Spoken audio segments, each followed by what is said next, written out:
नमस्कार दोस्तों, मैं राहुल आपका स्वागत करता हूं आपके अपने ही यूट्यूब चैनल कॉमर्स ग्रोथ पे। अभी हम बात करने वाले हैं कोऑपरेटिव ऑर्गेनाइजेशन के बारे में। जैसे कि आपको पता होगा, हमने पार्टनरशिप के बारे में बात किया, हमने सोल प्रोप्राइटरशिप के बारे में बात किया। अब बात करने वाले हैं कोऑपरेटिव ऑर्गेनाइजेशन के बारे में। कोऑपरेटिव ऑर्गेनाइजेशन है क्या? कोऑपरेटिव ऑर्गेनाइजेशन भी एक फॉर्म ऑफ बिजनेस ऑर्गेनाइजेशन है। जिस तरह पार्टनरशिप, सोल प्रोप्राइटरशिप कंपनी चलता है, उसी तरह कोऑपरेटिव ऑर्गेनाइजेशन भी एक बिजनेस चलता है, जिसे हम कोऑपरेटिव सोसाइटी के नाम से भी जानते हैं। ठीक है, आपसे एग्जाम में कोऑपरेटिव सोसाइटी पूछे या फिर कोऑपरेटिव ऑर्गेनाइजेशन पूछे, आपका आंसर सेम होने वाला है। ठीक है, सबसे पहले जानते हैं कोऑपरेटिव ऑर्गेनाइजेशन होता क्या है। कोऑपरेटिव ऑर्गेनाइजेशन कुछ लोगों के द्वारा, कुछ ग्रुप ऑफ पीपल के द्वारा चालू किया जाता है, स्टार्ट किया जाता है। और स्टार्ट किया जाता है कॉमन पर्पज के लिए। किस लिए? कॉमन पर्पज के लिए। ठीक है, और इनका जो मेन मोटिव होता है बिजनेस से स्टार्ट करने का, वो प्रॉफिट कमाना नहीं होता, सर्विस प्रोवाइड करना होता है। क्या करना होता है? सर्विस प्रोवाइड करना होता है। उनका जो मेन मोटिव है वो सर्विस प्रोवाइड करना होता है, ना कि प्रॉफिट कमाना। ठीक है, और इनका दूसरा मोटिव यहाँ पर म्यूचुअल हेल्प भी होता है। ठीक है, एक दूसरे को हेल्प करते हैं। ठीक है, तो कोऑपरेटिव ऑर्गेनाइजेशन जो है, इनका मेन मोटिव अर्निंग प्रॉफिट नहीं है, सर्विस देना प्रॉफिट यहाँ पर मेन मोटिव है। ठीक है, और यहाँ पर म्यूचुअल हेल्प भी इनका दूसरा मोटिव है। तो कोऑपरेटिव ऑर्गेनाइजेशन आपको समझ में आ गया होगा कि कोऑपरेटिव ऑर्गेनाइजेशन होता क्या है। इनका मेन जो मोटिव होता है वो यहाँ पर क्या होता है? प्रॉफिट कमाना नहीं होता है, बट हाँ, सर्विस देना इनका मेन मोटिव है। और यहाँ पर म्यूचुअल हेल्प भी ये लोग करते हैं। ठीक है, तो कहीं ना कहीं कोऑपरेटिव ऑर्गेनाइजेशन कुछ इसी तरह से काम करता है। एक इंपॉर्टेंट आपको बात और बता दें यहाँ पर, कि जैसे कि आपको पता होगा, हमने पार्टनरशिप में बताया था कि मिनिमम 2 मेंबर आपको स्टार्ट करने के लिए चाहिए। उसी तरह यहाँ पर कोऑपरेटिव ऑर्गेनाइजेशन को अगर आपको स्टार्ट करना है तो कम से कम 10 मेंबर यहाँ पर चाहिए। अगर आपके पास 10 मेंबर हैं तो आप कोऑपरेटिव ऑर्गेनाइजेशन स्टार्ट कर सकते हैं और अपना बिजनेस स्टार्ट कर सकते हैं। उस बिजनेस का यहाँ पर जो फर्म होगा उसे हम बोलेंगे कोऑपरेटिव ऑर्गेनाइजेशन या कोऑपरेटिव सोसाइटी। ठीक है दोस्तों, यहाँ पर इसका फीचर्स दिया हुआ है कि कोऑपरेटिव ऑर्गेनाइजेशन या फिर कोऑपरेटिव सोसाइटी का फीचर्स क्या है। ठीक है, तो कुछ यहाँ पर कॉमन फीचर्स दिए हुए हैं। इस फीचर्स को आपको याद रखना है, ध्यान रखना है, और इसी फीचर्स को आपको एग्जाम में लिख कर आना है, और आपको श्योर से पूरा नंबर मिलने वाला है। ठीक है, अगर इतना पॉइंट आप लिखते हैं तो हम आपको यहाँ पर एग्जाम के पॉइंट ऑफ व्यू से पढ़ा रहे हैं। ठीक है, तो एग्जाम के अकॉर्डिंग आपको इतना ही लिखना है, और जितना हम बता रहे हैं उतना ही लिखना है। ठीक है, सबसे पहले आता है वॉलंटरी एसोसिएशन। वॉलंटरी एसोसिएशन का मतलब क्या होता है? कोऑपरेटिव ऑर्गेनाइजेशन ऐसा ऑर्गेनाइजेशन है जहां पर कोई भी इंडिविजुअल आएगा और कोऑपरेटिव ऑर्गेनाइजेशन का मेंबर बन सकता है और कभी भी निकल सकता है। ठीक है, तो यहाँ पर कोई भी आने के लिए रेस्ट्रिक्शन नहीं है। कोई पर्सन यहाँ पर कोऑपरेटिव सोसाइटी को ज्वाइन कर सकता है। ठीक है, कॉमन इंटरेस्ट के लिए। तो यहाँ पर कोई भी पार्शियलिटी नहीं होगा। ठीक है, एक नॉर्मल पीपल, एक पुअर पीपल भी यहाँ पर ज्वाइन कर सकता है। और वॉलंटरी एसोसिएशन, वॉलंटरी एसोसिएशन का मतलब कि यहाँ पर कोई भी इंसान कभी भी आकर इस कोऑपरेटिव सोसाइटी को या फिर कोऑपरेटिव ऑर्गेनाइजेशन को ज्वाइन कर सकता है कॉमन इंटरेस्ट के लिए। ठीक है, तो ये सबसे पहला पॉइंट हो गया वॉलंटरी एसोसिएशन। ठीक है, दूसरा यहाँ पर पॉइंट है equal voting right. Equal voting right का मतलब क्या होता है? 1 पर्सन 1 वोट। 1 पर्सन 1 वोट का मतलब क्या हुआ? अगर आपने यहाँ पर कोऑपरेटिव सोसाइटी में अगर 1,000 रुपये का आप मालिक हैं, 1,000 रुपये अगर शेयर लेकर रखे हैं, या फिर 1,000 शेयर लेकर रखे हैं, और किसी ने 10 शेयर लेकर रखा है, तो यहाँ पर जो वोटिंग मिलेगा वो दोनों को बराबर ही मिलेगा। क्या मिलेगा? दोनों को बराबर ही मिलेगा। यानी जिसने इस कोऑपरेटिव सोसाइटी में 10 शेयर लेकर रखा है और किसी ने 1,000 शेयर लेकर रखा है, तो भी उसको राइट जो मिलने वाला है वो सिंगल वोट का ही मिलने वाला है। ठीक है, यानी 1 person 1 vote, single person single vote यहाँ पर है। ठीक है, आप चाहे पैसा कोऑपरेटिव सोसाइटी में जितना भी लगा दें, चाहे किसी ने 10 रुपये लगाया हो और चाहे किसी ने 100 रुपये लगाया हो, तो 100 रुपये वाला इंसान भी और 10 रुपये वाला इंसान भी, दोनों को जो वोटिंग मिलेगा वो सेम ही मिलेगा। यानी जो डिसीजन में उसका जो कंट्रीब्यूशन होगा वो कहीं ना कहीं सेम होगा। ठीक है, 10 रुपये वाला का भी उतना ही महत्व होगा बिजनेस के डिसीजन में जितना महत्व 100 रुपये लगाने वाला का है। ठीक है, तो इक्वल वोटिंग राइट यहाँ पर मिल रहा है। एक बार पढ़ेंगे तो और क्लैरिटी आएगा। The cooperative society work with the democratic principle of 1 man 1 vote. ठीक है, डेमोक्रेटिक प्रिंसिपल का मतलब होता है जैसे कि हमारे नेता लोग को चुने जाते हैं 1 मैन 1 वोट। ठीक है, यहाँ तो ऐसा नहीं होता ना कि अनिल अंबानी यहाँ तो उनका 10 वोट होगा और हमारा यहाँ पर जो गरीब का इंसान है उसका 1 वोट होगा। ऐसा तो नहीं आता ना। चाहे अनिल अंबानी, चाहे मुकेश अंबानी, चाहे कोई भी यहाँ पर वोट करे, चाहे एक गरीब इंसान भी वोट करे, उसका सिंगल वोट ही माना जाता है। ठीक है, उसी तरह यहाँ पर भी जो कोऑपरेटिव ऑर्गेनाइजेशन है, यहाँ पर क्या है कि आप कितना भी पैसा लगा ले कोऑपरेटिव ऑर्गेनाइजेशन में, आपको वोट तो एक ही मिलने वाला है वहाँ पर वोट डालने के लिए, और आपका जो डिसीजन मेकिंग में कंट्रीब्यूशन होगा वो उतना ही होगा जितना एक गरीब इंसान का है। लेकिन यही फंडा यहाँ पर जो कंपनी में है वो थोड़ा अलग है। तो आगे हम कंपनी में भी समझने वाले हैं कि वहाँ पर वोटिंग राइट का क्या फंडा है।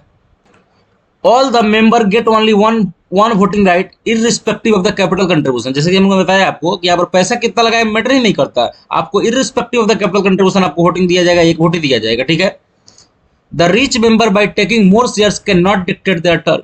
अगर ऐसा कर दे कि जिसका ज्यादा पैसा उसको ज्यादा वोट, तो यहाँ पर बड़े लोग क्या करेंगे, बहुत ज्यादा पैसा लगा देंगे और बहुत ज्यादा डिसीजन ले लेंगे। तो कहीं ना कहीं यहाँ पर क्या हो जाएगा, जो छोटे लोग हैं वो दबने लगेंगे। ठीक है, जो छोटे यहाँ पर इन्वेस्टर होंगे कोऑपरेटिव ऑर्गेनाइजेशन में, उनका यहाँ पर कहीं ना कहीं हनन होगा। ठीक है, तो इक्वल वोटिंग इक्वल राइट यहाँ पर दिया हुआ है।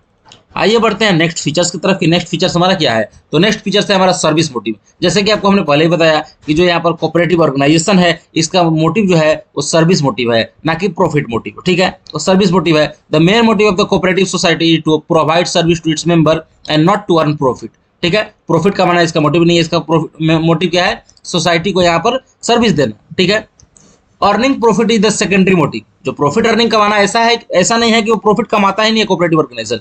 वो प्रॉफिट जब कमाएगा नहीं तो फिर चलाएगा कैसे, तो प्रॉफिट तो कमाएगा बट प्राइमरी मोटिव नहीं होना चाहिए, सेकेंडरी मोटिव होना चाहिए। ठीक है, and not the main motive of the cooperative organization. अगर मेन मोटिव ही कोऑपरेटिव ऑर्गेनाइजेशन का प्रॉफिट कमाना होगा तो फिर वो ऑर्गेनाइजेशन कोऑपरेटिव बोल के नहीं रहेगा। ठीक है, फिर वो कोऑपरेटिव नाम रखने से कोई फायदा ही नहीं हुआ इसका। ठीक है, तो कहने का सेकेंडरी मोटिव इसका जो प्रॉफिट ऑर्गेनाइजेशन है, बट जो प्राइमरी मोटिव है वो यहाँ पर सोसाइटी को सर्विस प्रोवाइड करना है।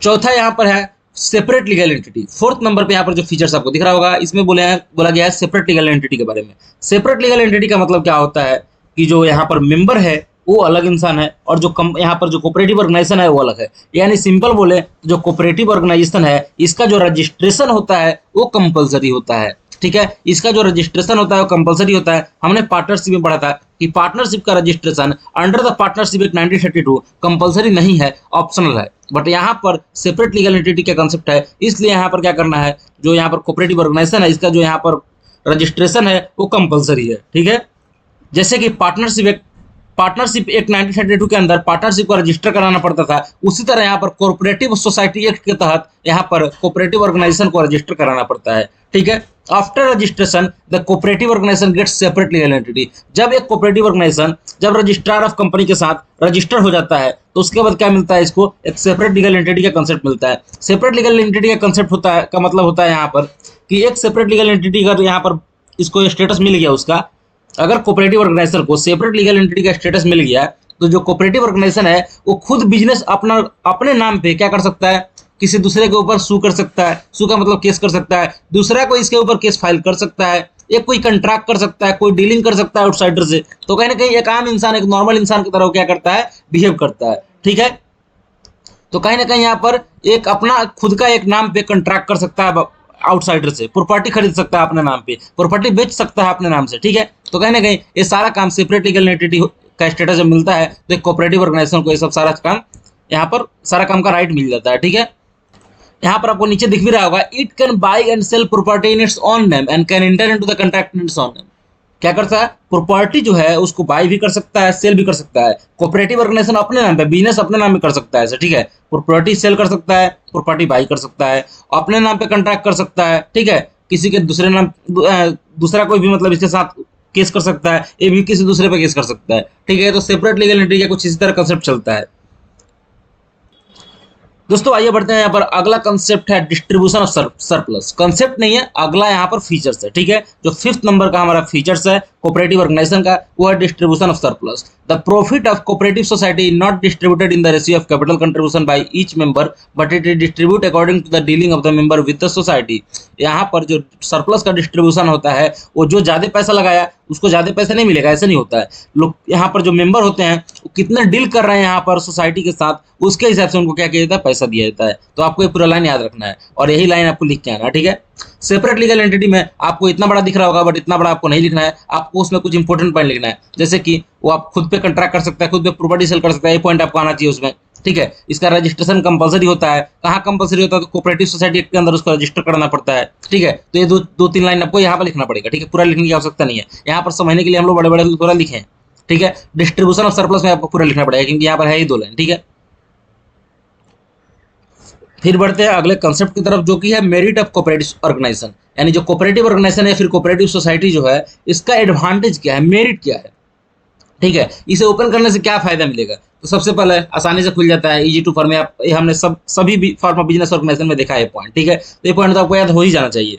ठीक है, इजी टू फॉर्म में आसानी से खुल जाता है, आप इसे पढ़िएगा अच्छे समझ में आ जाएगा। दूसरा है लिमिटेड लायबिलिटी। अगर हमने आपको यहाँ पर सेपरेट लीगल एंटिटी का कंसेप्ट बताया है तो आपको समझ में आ रहा होगा कि लिमिटेड लायबिलिटी क्यों होता है, क्योंकि यहाँ पर जो मेंबर होता है, जो यहाँ पर ऑर्गेनाइजेशन होता है वो मेंबर से अलग होता है, ठीक है। मेंबर अलग होते हैं और ऑर्गेनाइजेशन जो होता है अलग होता है, इसलिए यहाँ पर जो लायबिलिटी होता है लिमिटेड होता है, क्योंकि सेपरेट लीगल एंटिटी का मतलब होता है कि एक जो आपका ऑर्गेनाइजेशन खड़ा किया गया है, ऑर्गेनाइजेशन भी एक इंडिविजुअल, एक इंसान की तरह काम कर रहा है, वो भी उसके पास भी सारा राइट है जो एक इंसान के पास है, ठीक है। कुछ राइट को यहाँ पर छोड़ दिया जाए तो कहीं ना कहीं यहाँ पर जो लायबिलिटी होता है लिमिटेड होता है, चाहे आपका यहाँ पर बिजनेस में कोई फ्रॉड ही क्यों ना हो गया हो, या फिर कोई बड़ा लॉस भी ही क्यों ना हो गया हो, आपका जो लायबिलिटी है वो लिमिटेड ही होगा। आपका यहाँ पर पर्सनल राइट हार्म नहीं होगा, पर्सनल एसेट्स हार्म नहीं होगा। ऐसा नहीं होगा कि आपका यहाँ पर बिजनेस की वजह से घर बिक जाए, बिजनेस की वजह से आपका शरीर बिक जाए, बिजनेस की वजह से आपका कपड़ा बिक जाए, ठीक है। तो ऐसा यहाँ पर होने वाला नहीं है। बट हाँ, पार्टनरशिप में ऐसा होता था कि बिजनेस की वजह से आपका घर भी बिक सकता था, बट यहाँ पर क्या है कि बिजनेस की वजह से आपका घर नहीं बिकेगा। आपका जो पैसा लगा हुआ है उसमें बिजनेस में, उतना तक ही आपका लायबिलिटी है, लिमिटेड लायबिलिटी है, ठीक है। आप इसे अच्छे से रीड करेंगे, अच्छे से समझ में आएगा आपको। तीसरा यहाँ पर मेरिट है कंटिन्यूटी। कंटिन्यूटी को यहाँ पर हम बोल सकते हैं परपेचुअल सक्सेशन भी, ठीक है। जैसे कि हमने कंपनी में बात करते हैं परपेचुअल सक्सेशन, बट यहाँ पर परपेचुअल सक्सेशन नहीं बोलेंगे, हम कंटिन्यूटी बोलेंगे। कंटिन्यूटी का मतलब होता है कि मान लीजिए एक कोऑपरेटिव सोसाइटी में 15 मेंबर है, 15 मेंबर है, उसमें से 2 मेंबर का डेथ हो गया, किसी ने रिजाइन कर दिया, कोई इंसॉल्वेंट हो गया, कुछ फर्क नहीं पड़ने वाला है। हमारा कोऑपरेटिव सोसाइटी आगे बढ़ता ही जाएगा, चलता ही जाएगा, तो रुकने वाला नहीं है, ठीक है। वही चीज में लिखा हुआ है कि किसी इंसान का कोई इनकेपेबल हो गया, इंसॉल्वेंट हो गया, किसी का डेथ हो गया, ठीक है, तो इसके वजह से हमारा जो कोऑपरेटिव सोसाइटी है, कोऑपरेटिव ऑर्गेनाइजेशन है, वो बंद नहीं होगा, वो चलता ही रहेगा। बट पार्टनरशिप में क्या होता था कि वो यहाँ पर बंद हो जाता था। क्या होता था? बंद हो जाता था। एक भी इंसान अगर कुछ यहाँ पर इनकेपेबल हो गया, या फिर यहाँ पर इंसॉल्वेंट हो गया, या फिर डेथ कर गया, ठीक है, तो कहीं ना कहीं क्या होता था, पार्टनरशिप बंद हो जाता था। बट यहाँ पर कोऑपरेटिव सोसाइटी में जस्ट लाइक कंपनी की तरह चलता है। यहाँ पर क्या होता है कि आपका पार्टनर आए या जाए उससे कोई फर्क पड़ने वाला नहीं है, बिजनेस कंटिन्यूअसली चलता रहेगा, चलता रहेगा, ठीक है। फिर यहाँ पर फोर्थ नंबर का जो मेरिट है और एडवांटेज है वो है डेमोक्रेटिक सेटअप। डेमोक्रेटिक सेटअप हमने फीचर्स में भी पढ़ा था। इसमें क्या हो रहा है कि 1 पर्सन 1 वोट है, यानी 1 पर्सन 1 वोट है। जिस तरह हमारे इंडिया में वोटिंग होता है, हर एक पर्सन को एक वोट मिलता है वोट देने के लिए, तब जाकर एक बड़े लीडर को हम यहाँ पर सिलेक्ट कर पाते हैं। उसी तरह यहाँ पर 1 मैन 1 वोट है, एक इंसान को एक वोट मिलेगा और उसमें डिसीजन को लेने के लिए, ठीक है। बिजनेस में कोई भी डिसीजन लेना है तो एक इंसान को एक वोट मिलने वाला है। तो यहाँ पर क्या है, डेमोक्रेटिक सेटअप है, ठीक है। डेमोक्रेटिक सेटअप आप अंदर में पढ़िएगा अच्छे से, आपको बहुत अच्छे से क्लैरिटी मिलेगा। ओपन मेंबरशिप का मतलब क्या होता है, ये भी हमने आपको बातों बातों में बता दिया है। ओपन मेंबरशिप का मतलब होता है कि कोई भी इंसान कोऑपरेटिव सोसाइटी के अंदर आ सकता है और कोई भी इंसान कोऑपरेटिव सोसाइटी से जा सकता है, कोई भी रिस्ट्रिक्शन नहीं है, कभी भी मेंबरशिप वो ले सकता है, ठीक है। यहाँ पर अगर कॉमन पर्पज के लिए आ रहा है, कॉमन इंटरेस्ट के लिए आ रहा है, तो कोई भी इंडिविजुअल या फिर पर्सन क्या कर सकता है, कोऑपरेटिव ऑर्गेनाइजेशन का मेंबर बन सकता है। There is no restriction on the basis of caste, creed और रिलीजन। यहाँ पर कोई भी जाति धर्म के आधार पर कोई भी यहाँ पर क्या होगा, रिस्ट्रिक्शन नहीं लगेगा, ठीक है। कि आप यहाँ पर छोटे कास्ट के हो तो आपको एंट्री नहीं मिलेगा, बड़े कास्ट के हो तो एंट्री मिलेगा, ऐसा कुछ नहीं होता है। Any one can take membership of the cooperative society, ठीक है। The person can join and leave the cooperative organization whenever they desire so. हमने बताया कि जो पर्सन है, जो ज्वाइन किया है, वो कभी भी ज्वाइन कर सकता है, कभी भी छोड़ भी सकता है जब उसका मन करे, ठीक है। तो ओपन मेंबरशिप भी यहाँ पर है। तो यहाँ 5 पॉइंट आपको लिखना पड़ेगा अगर आपसे पूछता है कि एडवांटेज ऑफ कोऑपरेटिव सोसाइटी, तो ठीक है। दोस्तों हमारा यहाँ पर एडवांटेज कंप्लीट हो गया। अब हम बात करते हैं डीमेरिट और डिसएडवांटेज का। डीमेरिट को ही हम डिसएडवांटेज बोलते हैं। तो कोऑपरेटिव ऑर्गेनाइजेशन जो है उसका हम डीमेरिट देखने वाले हैं अभी। सबसे पहला डिसएडवांटेज यहाँ पर है लिमिटेड कैपिटल। लिमिटेड कैपिटल का मतलब क्या होता है, जैसे कि आपको पता होगा cooperative organization, cooperative society generally क्या बनाया जाता है, मतलब नॉर्मल पीपल के द्वारा बनाया जाता है, ठीक है। तो उन लोगों के पास जो रिसोर्स होता है वो लिमिटेड होता है, जो कैपिटल होता है वो लिमिटेड होता है, ठीक है। और यहाँ पर कोई कंपल्सन भी नहीं है कि आपको इतना कैपिटल लाना ही है, कोई कंपल्सन नहीं है। आप कितना भी रुपया लाकर यहाँ पर मेंबर बन सकते हैं, ठीक है। तो कोई कंपल्सन नहीं है कि इतना ही रुपया आपको लाना है। The principle of 1 man 1 vote also discourage the people to invest more, so cooperative organization always face a shortage of capital due to low rate of the return। यहाँ पर एक और बड़ा लिमिटेशन क्या है कि जो यहाँ पर 1 man 1 vote है, ये भी डिस्करेज करता है लोगों को, क्योंकि अगर मान लीजिए कोई 100 रुपया लगाया है और कोई 10 रुपया लगाया है और दोनों को राइट सेम ही मिले, तो कहीं ना कहीं जो 100 रुपया वाला है वो तो उससे मतलब थोड़ा सा हटेगा ना, उससे खराब लगेगा, ठीक है। तो कहीं ना कहीं वो भी डिस्करेज करेगा पीपल को। तो कहीं ना कहीं ये फंडा जो है यहाँ पर थोड़ा सा गलत साबित होता है। तो कहीं ना कहीं सबसे बड़ा लिमिटेशन इसका ही है, ठीक है, लिमिटेड कैपिटल। दूसरा है इनएफिशिएंट मैनेजमेंट। इनएफिशिएंट मैनेजमेंट का मतलब क्या होता है, cooperative organization is manage by its member only. जो कोऑपरेटिव ऑर्गेनाइजेशन है उसमें जितने मेंबर, कोऑपरेटिव ऑर्गेनाइजेशन में जो मेंबर होते हैं उनके द्वारा ही क्या किया जाता है, कोऑपरेटिव ऑर्गेनाइजेशन को मैनेज किया जाता है। Generally all the activity are perform by the member only. जितने भी एक्टिविटी कोऑपरेटिव ऑर्गेनाइजेशन के अंदर होते हैं उतने क्या करते हैं, मेंबर के द्वारा हेल्ड किए जाते हैं, मतलब हैंडल किए जाते हैं, परफॉर्म किए जाते हैं। These member are not professionally expert. जैसे कि आपको पता होगा कुछ मतलब लोअर पीपल होते हैं यहाँ पर, मतलब जिनके पास कैपिटल कंट्रीब्यूशन कम होता है या फिर उतने बड़े कैटेगरी में नहीं रहते हैं, मतलब बड़े लोग नहीं रहते हैं, जनरली बोले पुअर पीपल होते हैं, ठीक है, तो उन लोगों के पास कहाँ से प्रोफेशनल एक्सपर्टीज आएगा। तो कहीं ना कहीं उन लोगों के पास जो है प्रोफेशनली एक्सपर्टीज नहीं होता है, ठीक है। दे आर इनएक्सपीरियंस पर्सन, वो इनएक्सपीरियंस पर्सन होता है, उनके पास एक्सपीरियंस नहीं होता है। The cooperative organisation can not afford to pay high salary to professional and quality people. इसलिए कोऑपरेटिव ऑर्गेनाइजेशन बहुत आगे नहीं बढ़ पाता, इसलिए नहीं बढ़ पाता है क्योंकि इनके पास बहुत ज़्यादा पैसे नहीं होते हैं कि वो बड़े बड़े प्रोफेशनल को फीस पे कर सकें और यहाँ पर सैलरी पे कर सकें, या फिर क्वालिफाइड पीपल को यहाँ पर सैलरी पे कर सकें ताकि उनके बिजनेस को आगे बढ़ाया जा सके। तो कहीं ना कहीं इनएफिशिएंट मैनेजमेंट भी एक बहुत बड़ा इसका डिसएडवांटेज है, ठीक है, क्योंकि खुद ही सभी लोग अपने से मैनेज करते हैं सारा चीज़ें, तो सारा चीज़ें अच्छे से मैनेज हो नहीं पाएगा क्योंकि उन लोगों के पास प्रोफेशनल स्किल नहीं है और एक्सपीरियंस भी नहीं है, ठीक है। आगे है यहाँ पर नो मोटिवेशन। यहाँ पर मोटिवेशन का देखते हैं क्या है। ये वाला लाइन हमने पार्टनरशिप में भी पढ़ा था। In cooperative organization there is a no direct link between the effort and reward. यहाँ पर वहां पर क्या था, वहां पर डायरेक्ट, यहाँ पर क्या था, वहां पर डायरेक्ट था, मतलब कि जितना इंसान काम कर रहा था उतना ही ज्यादा पैसे मिल रहा था। बट यहाँ पर कोई ऐसा लिंक नहीं है, यहाँ पर डायरेक्ट कोई भी ऐसा लिंक नहीं है, जितना आप काम करोगे उतना रिवार्ड जरूरी नहीं है मिलेगा, ठीक है। Hence member are not inclined to put their best effort, there is no incentive for working efficiently. Partnership में क्या होता था कि वहां पर पार्टनर जितना मेहनत करते थे उतना ज्यादा उनका बिजनेस ग्रो करता था और उतना ही ज्यादा उन्हें रिटर्न मिलता था। बट यहाँ पर क्या है कि यहाँ पर जितना भी आप मेहनत कर लो आपको रिटर्न तो जो मिलना होगा वही मिलेगा, ठीक है, ऐसा कुछ फंडा है यहाँ पर। तो यहाँ पर मोटिवेशन नहीं मिलता है यहाँ पर मेंबर को कि हम ज्यादा काम करें तो हम ज्यादा प्रॉफिट मिलेगा, इसलिए बिजनेस कहीं ना कहीं ज्यादा ग्रो नहीं कर पाता है क्योंकि यहाँ पर सेपरेट लीगल एंटिटी का कंसेप्ट है और लोग भी समझते हैं कि यहाँ पर बिजनेस अलग है और हम अलग हैं, तो हम ज़्यादा काम क्यों करें, ठीक है। तो इसीलिए वहाँ पर जो मेंबर हैं वो ज़्यादा अच्छे से काम नहीं करते हैं, तो बिजनेस आगे ग्रो नहीं करता है। तो कहीं ना कहीं उन्हें मोटिवेशन भी नहीं मिलता है, उन्हें लगता है कि हम ज़्यादा काम करेंगे तो जरूरी थोड़ी है कि ज़्यादा हमें फायदा मिलेगा, जरूरी ऐसा नहीं है, ठीक है। तो कहीं ना कहीं उन्हें इससे लिए इसकी वजह से जो मोटिवेशन है वो लो होता है उनका। फिर है कॉन्फ्लिक्ट अमंग द मेंबर के बीच में कॉन्फ्लिक्ट हो ही सकता है। अगर 10-15 मेंबर एक कोऑपरेटिव ऑर्गेनाइजेशन को चला रहे हैं तो उनके बीच में यहाँ पर कॉन्फ्लिक्ट आ ही सकता है क्योंकि 10-15 लोग हैं तो वहाँ पर तो थाली तो लड़ेगा ही अपने में, ठीक है। तो कहीं ना कहीं वहाँ पर कॉन्फ्लिक्ट ऑफ इंटरेस्ट आएगा ही आएगा। तो ये भी एक बड़ा डिसएडवांटेज है, इसे भी आप अंदर से अपने से पढ़ना अच्छे से समझ में आ जाएगा क्योंकि इतने बड़े बड़े लाइन सबको पढ़ के बताना पॉसिबल नहीं है इतने शॉर्ट वीडियो में, ठीक है। Excessive government control. Excessive government control का मतलब क्या होता है, as cooperative organization get various concession and benefit from the government. जैसे कि कोऑपरेटिव ऑर्गेनाइजेशन को सेंट्रल गवर्नमेंट और स्टेट गवर्नमेंट के लेवल पे बहुत सारे यहाँ पर क्या मिलते हैं, छूट मिलते हैं, बहुत सारे कंसेशन मिलते हैं, बेनिफिट मिलते हैं, ठीक है। तो जहां से ज्यादा बेनिफिट मिलेगा कहीं ना कहीं यहाँ पर कंट्रोल भी उसका बढ़ता चला जाता है। In return there is excessive government regulation and control by the government. अगर वो ज्यादा आपको बेनिफिट दे रहा है तो कहीं ना कहीं आपके ऊपर कोई रेगुलेशन रूल भी थोपेगा, आपके ऊपर लगाने वाला है, तो कहीं ना कहीं आप उसके रिस्ट्रिक्शन में चले जाते हैं। मतलब ऐसा होता है ना कि जो इंसान आपको ज्यादा मदद करता है उसके रिस्ट्रिक्शन में आप ज्यादा चले जाते हैं, आपको उसका बात मानना होता है, ठीक है। तो उसी तरह अगर गवर्नमेंट आपको ज्यादा यहाँ पर हेल्प करेगा तो कहीं ना कहीं गवर्नमेंट का बात आपको मानना पड़ेगा, ठीक है। तो प्रैक्टिकल एग्जाम्पल से आपको हमने बता दिया।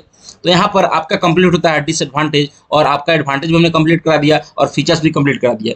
कोऑपरेटिव ऑर्गेनाइजेशन से 3 क्वेश्चन ही आने वाला है, इसके ऊपर कोई क्वेश्चन आने वाला नहीं है, ठीक है। आपसे फीचर्स पूछा जाएगा या फिर डिसएडवांटेज पूछा जाएगा। एडवांटेज पूछने का बहुत कम चांस है क्योंकि एडवांटेज जो होता है वो फीचर्स भी आप एडवांटेज में लिख सकते हैं जनरली, ठीक है, लेकिन आपसे डिसएडवांटेज पूछने का पूरा चांस है। तो यहाँ पर दोस्तों वीडियो को अंत करते हैं। वीडियो अगर थोड़ा सा भी अच्छा लगा तो वीडियो को लाइक कीजिएगा, चैनल को सब्सक्राइब कीजिएगा, दोस्तों के साथ शेयर कीजिएगा।